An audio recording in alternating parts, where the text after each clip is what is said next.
دوسری بات دعوت کیا ہے؟ سب کا رخ آخرت کی طرف پھیرو.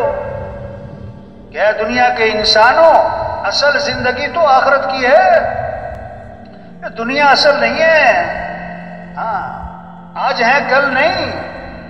کتنے ہیں جن کا کفن بازار میں پہنچ چکا ہے انہیں پتہ بھی نہیں ہے. وہ مرنے والے بوڑھے نہیں جوان بھی ہیں، بیمار نہیں تندرست بھی ہیں، غریب نہیں امیر بھی ہیں، فارغ نہیں مصروف لوگ بھی مرتے.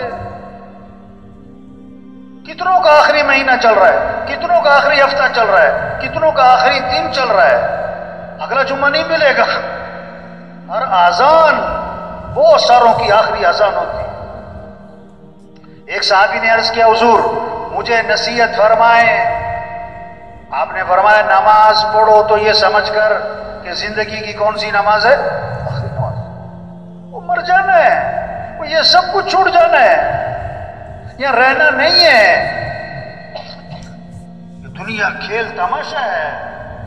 اعلموا انما الحیات الدنیا لعب ولہو. کان کھول کے سنو، اللہ فرما رہے ہیں کان کھول کے غور کرو، ہوش کرو، ذرا توجہ کرو. یہ دنیا کی زندگی کھیل تماشا ہے. وما الحیات الدنیا الا متاع الغرور. وہ دنیا دھوکہ ہے، دھوکہ ہے، دھوکہ ہے.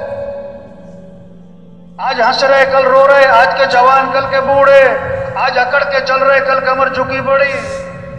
یہ بڑے بڑے افسران ہوتے ہیں نا، ایس پی صاحب، آئی جی صاحب، ڈائریکٹر صاحب اور فلاں صاحب، ان کے دفتروں میں جاؤ نا، ہم گشت کرنے جاتے ہیں نا، تو دفتر میں ایک لگی ہوتی ہے وہ تختی جس پہ ان کے نام لکھے ہوتے ہیں. اس سیٹ پر پہلے کون آیا، پھر کون آیا، پھر کون آیا، کب گیا. میں نے اس کا نام رکھا عبرت والی تختی. ان سے پوچھو نا بھائی یہ پہلا نام کدھر ہے؟ کہتے وہ تو مر گیا. ہاں. وہ دوسرا کدھر ہے؟ کہ جی وہ بھی مر گیا. یہ تیسرا کدھر ہے؟ کہتے وہ بھی مرنے والا ہی آج کل. اسی سیٹ میں بیٹھتا تھا، مر گئے.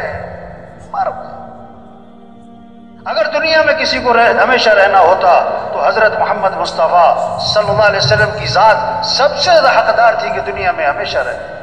اللہ کے نبی بھی گئے، انبیاء بھی گئے، صحابہ بھی گئے، اولیاء بھی گئے، بڑے بڑے حکومت والے گئے، بڑے بڑے